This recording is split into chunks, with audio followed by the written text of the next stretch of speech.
Bon, alors là, il est 9 h et quelques du matin, on est parti de Bourg-Saint-Maurice et en fait, après avoir fait le plein, on s'est rendu compte que le col de l'Iséran qu'on devait passer est toujours fermé. Donc on a cherché des itinéraires bis qui soient sympas et en fait, en passant par d'autres cols, notamment la Madeleine, qui est aussi fermée. Donc on s'est arrêté là, du coup Eric est derrière moi en train de préparer un parcours, pendant que Quentin retape un peu son frein arrière là, qui lui joue des tours. Et puis, eh bien, pas le choix, on va être obligé de redescendre jusqu'à Albertville pour rattraper ensuite l'école par l'autre côté. Voilà, des imprévus. Mais c'est une journée qui commence bien, ça, dis donc. Allez, générique.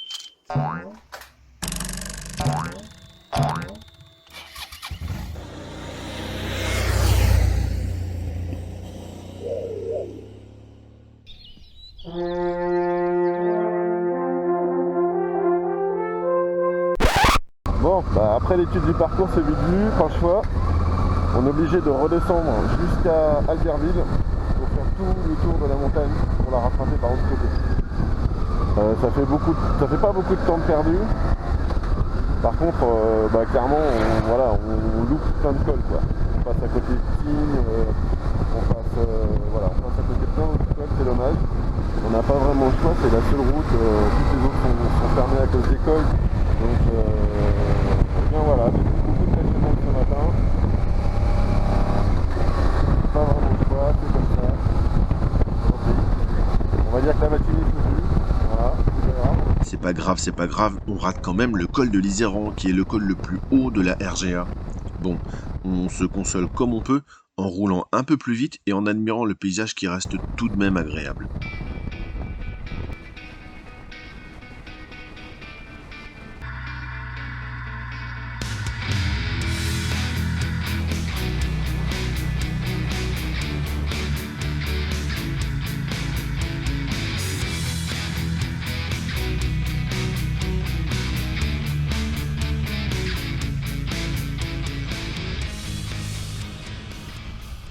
Et pour se changer les idées et nous rappeler qu'on est quand même là pour grimper des petites routes de montagne, on profitera de ce détour pour prendre les lacets de Montvernier.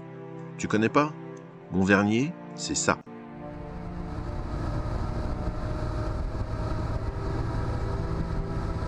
Ça paraît pas comme ça là, hein, mais vu d'en haut, ça donne ça.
T'es d'accord que ça vaut le détour, non ? Et après avoir monté tout ça, il a fallu tout redescendre par une autre route pour rattraper Saint-Jean-de-Maurienne.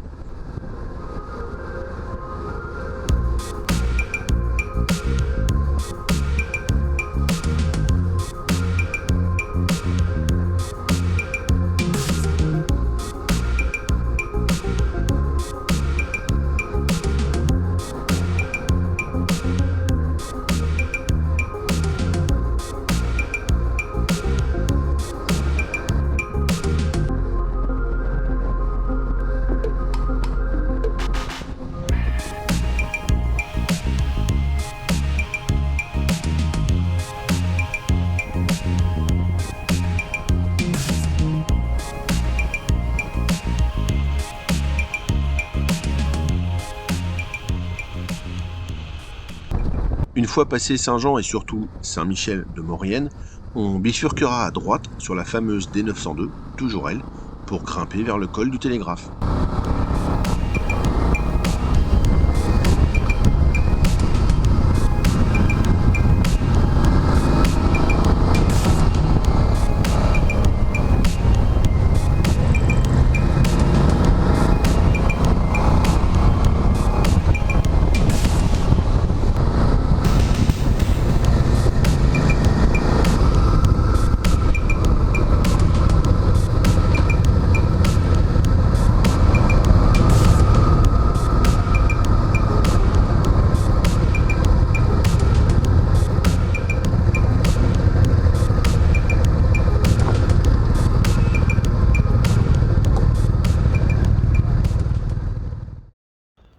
Bon les amis, il est 14h08, on vient d'arriver au col du Télégraphe, avec le fort du Télégraphe qui est juste derrière.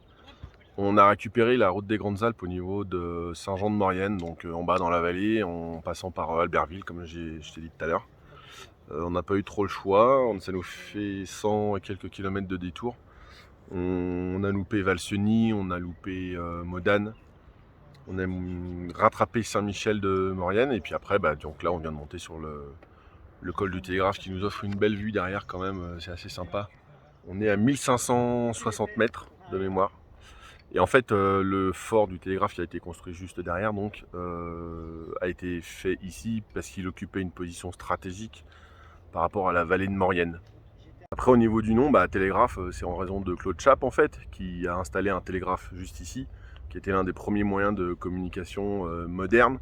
Il y en a un à Paris d'ailleurs, dans le 19e arrondissement aussi, il y a une station de métro qui s'appelle comme ça, Télégraphe. Donc c'était des moyens de communication très longue distance qui fonctionnaient avec des grands panneaux de bois. Et en fait, ils étaient articulés et donc pour que ce soit visible de loin, il fallait qu'ils soient placés en hauteur. Donc là, c'est idéal quoi. Voilà. Et c'est aussi idéal pour se poser un peu. D'ailleurs, c'est aussi ici qu'on pique-niquera, profitant de la vue. Même nos motos avaient l'air d'en profiter. Après le Télégraphe, on descendra rejoindre Valloire, station de ski assez connue, avant d'attaquer la plus belle partie de la journée. J'ai nommé les cols du Galibier et du Lotaret.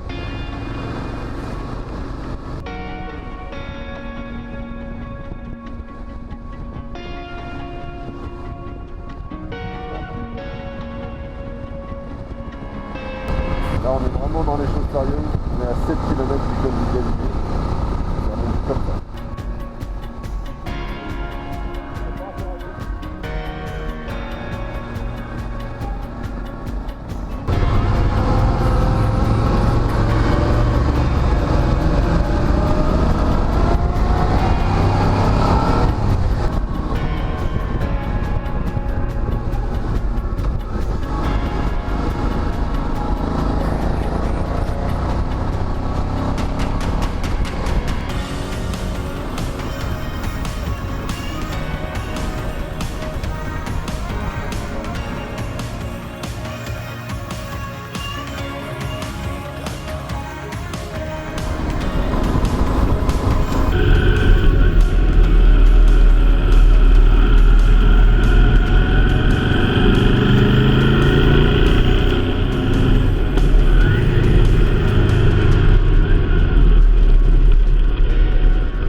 Ah niveau neige, on est servi. Regarde-moi ce panorama hallucinant qu'offre ce col. Le col du Galibier est situé à 2642 mètres d'altitude. C'est ici que se fait la séparation entre les Alpes du Nord et du Sud. Il est le 5e plus haut col routier des Alpes. La route y est construite en 1880 et le tunnel percé 11 ans plus tard. Fallait pas être pressé. Jusqu'en 1976, date de sa fermeture, ce tunnel, long de 370 mètres, est le seul point de passage possible et c'est à cause de sa vétusté que la route du col y a été construite. Le tunnel, lui, n'a réouvert qu'en 2002 et c'est lui que nous emprunterons puisque le col est encore bien enneigé comme tu peux voir. Enfin, le Galibier est aussi très connu du monde du cyclisme puisque le Tour de France y est passé 61 fois. Ils doivent le connaître par cœur à force.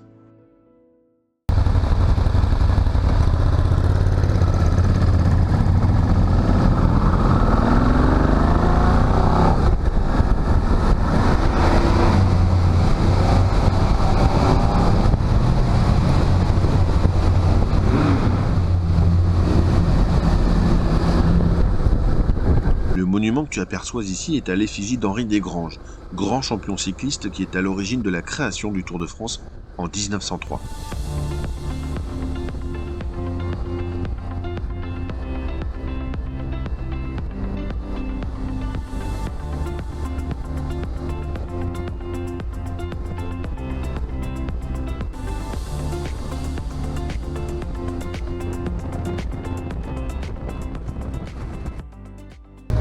Donc on est ici au col du Lautaret, on est 600 mètres plus bas que le col du Galibier qu'on vient de descendre là. Donc on est à 2057 mètres d'altitude, beaucoup plus bas, c'est sûr que c'est un col qui est beaucoup moins impressionnant. On dirait même qu'il est enclavé en fait.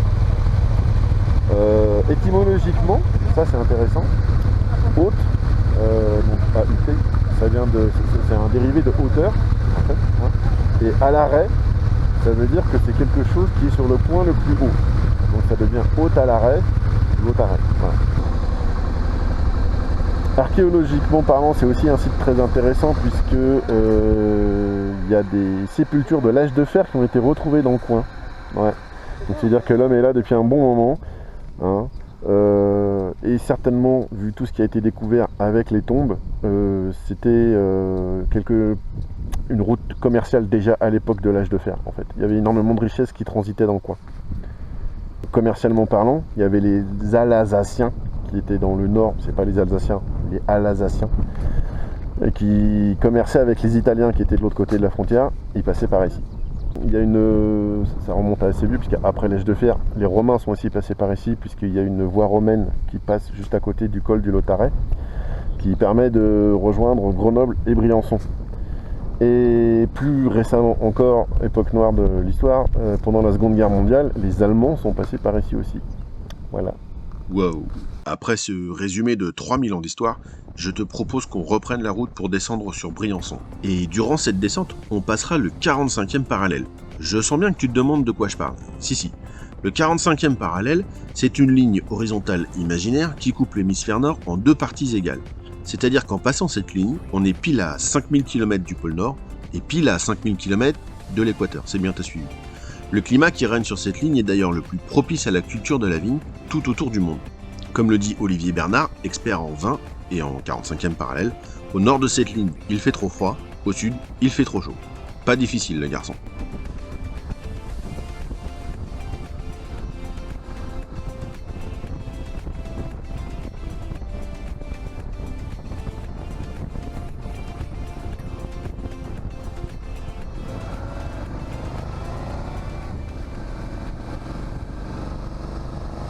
À peine arrivé sur la cité fortifiée de Briançon, on sera contraint de s'en éloigner de quelques kilomètres pour trouver un camping ouvert, toujours le même problème, nous offrant au passage ce formidable point de vue. Bien, bon, on est arrêté après Briançon. On est au niveau de la Vachette, on s'est trouvé un camping qui s'appelle le Montana, juste là derrière, là, ici. C'est un petit camping sympathique, qui a un petit air de western, voilà, c'est plutôt agréable. Et puis là, du coup, on cherche un petit resto dans la Vachette, mais bon, c'est pas très grand. Alors, on nous a indiqué qu'il y avait un petit endroit où manger, mais on n'a pas encore trouvé. Et tout ce qu'on trouvera, ce sera un resto fermé. On se rabattra sur une pizza sans aucun intérêt en bord de route. Ce matin, nous quittons le camping Le Montana en passant à travers le village de la Vachette pour retourner sur Briançon, faire les pleins d'essence et surtout faire un vrai petit-déj. Tout ça sous un ciel bien gris assez menaçant.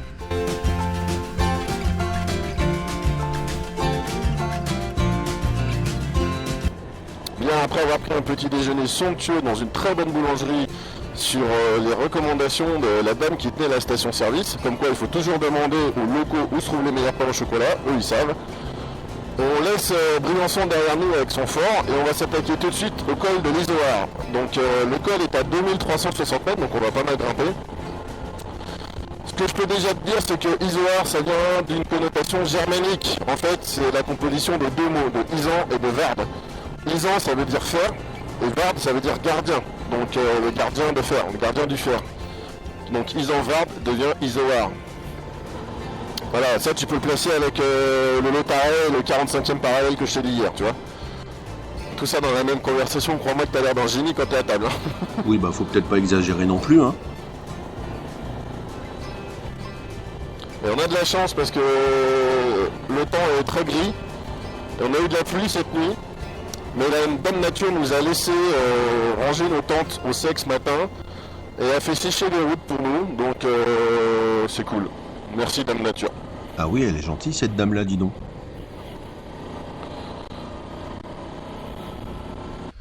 Durant l'ascension, on passera à travers des villages typiques des alpages, comme ici, à Lelot, qui est un lieu de pèlerinage puisque Marie serait apparue non loin.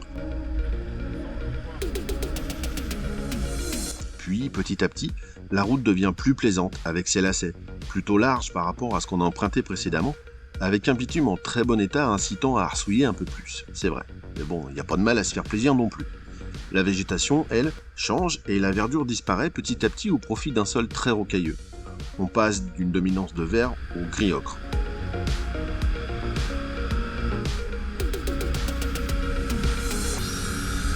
Évidemment, plus on monte, plus la température descend, elle qui n'était déjà pas bien haute ce matin, permettant à la neige de réapparaître rapidement.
La route qui passe par le col de l'Izoard est donc toujours la D902. Cette portion a été construite dès 1893 et aura duré 4 ans. Ah tiens, je l'ai déjà vu lui. Si. Et lui aussi. Fais-moi penser à te reparler d'eux un peu plus tard. Son ascension par le versant nord, celle que nous venons de faire donc, totalise 19 km avec une pente de 6% en moyenne, dont un passage à 11% tout de même. Faut avoir des jambes quand tu montes en vélo. Arrivé en haut, tu comprendras qu'on ne pouvait pas ne pas s'arrêter pour prendre les photos du jour. En attendant, une fois au sommet, outre la présence du musée, de la stèle du Touring Club bien sûr, et d'autres motards, on a cette impression d'un paysage lunaire, surtout avec ce temps gris et ces restes de neige. Il y a ici une atmosphère particulière que je n'ai ressentie ni au Galibier, ni au Lautaret ou ailleurs depuis Thonon. Mais revenons sur Terre. L'Izoard est aussi une étape connue du Tour de France cycliste, puisqu'il est passé 36 fois ici tout de même. Le versant sud fait presque 32 km, mais ça, nous l'emprunterons un peu plus tard.